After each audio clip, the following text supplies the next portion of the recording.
ये आत्मा रूपी संसार है, सबको एक न एक दिन जाना है, ये दुनिया छोड़ के चले जाना है। कवि का कहना पड़ा।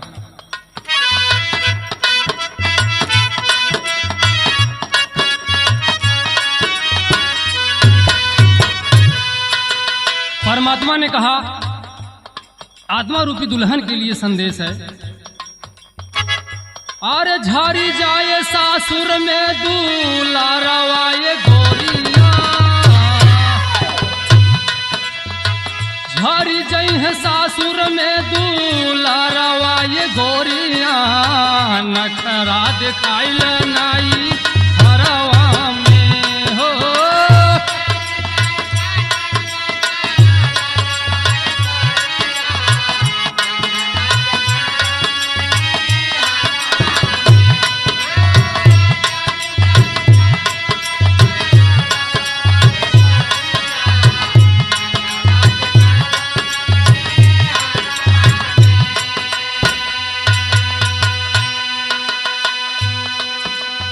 एक न एक दिन परमात्मा का बुलावा आएगा और वहां कोई बहाना नहीं चलेगा।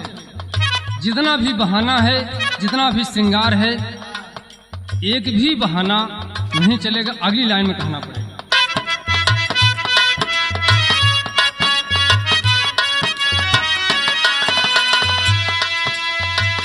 आखिया में काजरा बा, कानवा में बाली,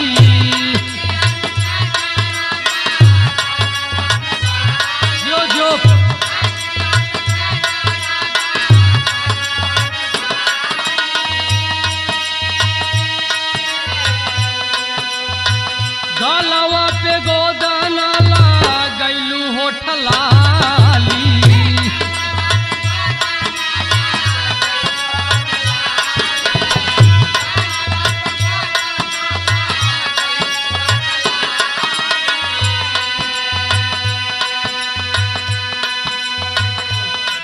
सोरहो सिंगार 3200 आभरण, जितना करना है कर लो, लेकिन एक न एक दिन जब पिया का बुलावा आ जाएगा तो ये दुनिया छोड़ के जाना है। कहना पड़ा के करा बिन काइलू सिंगारवा ये गोरिया,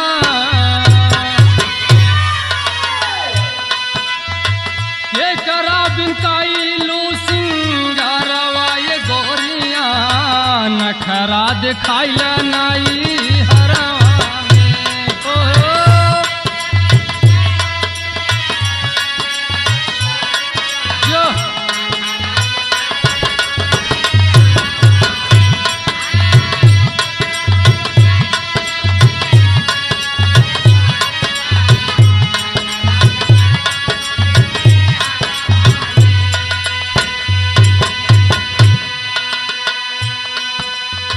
चढ़ली जवानी तोहरी आए नहीं काम हो,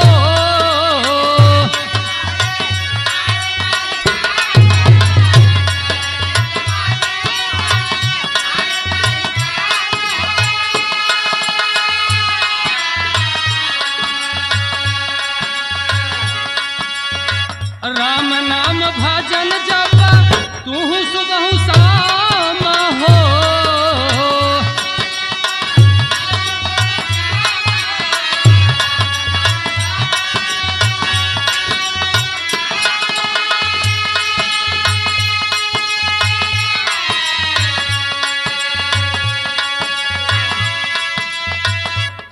चढ़ली जवानी तोहरी आए नहीं काम हो, राम नाम भजन जापा तू हूँ सुबह शाम हो।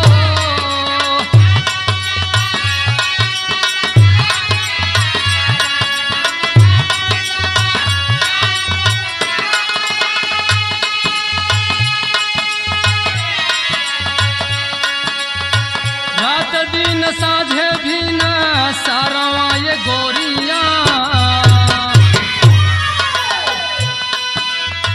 रात दिन साझे भी न सारवा ये गोरिया, नखरा दिखाइल नाई हरवा में हो।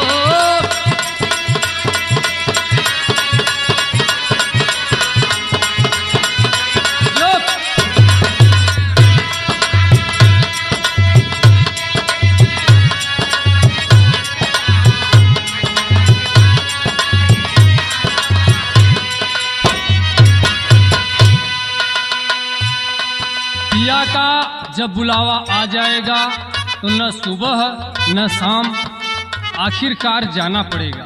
अगली लाइन में कहना पड़ा,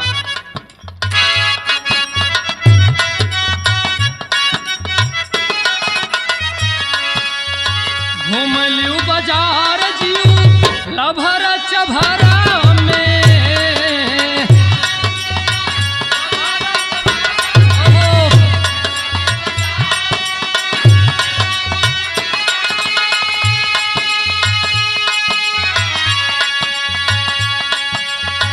केहू ना रुकवैया बाटे तोह कनाई हरा में,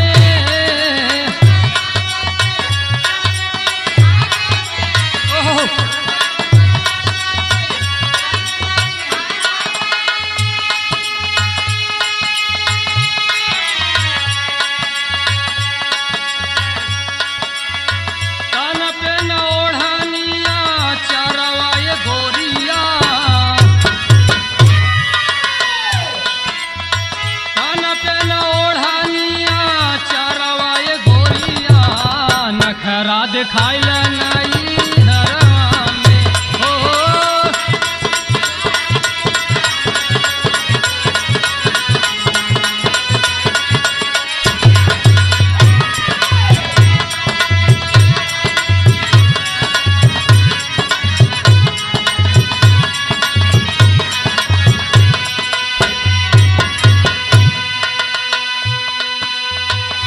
ये माया रूपी संसार में, यह नैहर नगरी में यहाँ कोई ठिकाना नहीं है, एक न एक दिन जाना पड़ेगा।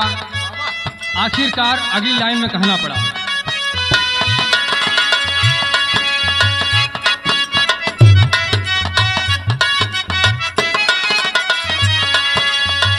एक दिन जाना पड़ी है तोह का ससुरावा,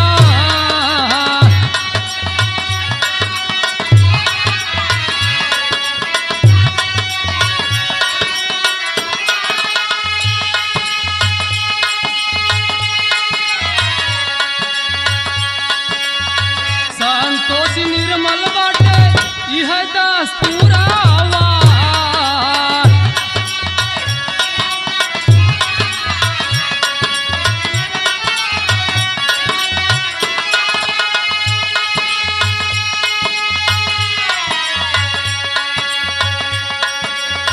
गंगा अशोक परिवारवा ये गोरिया, गंगा अशोक परिवारवा ये गोरिया नखरा दिखाइला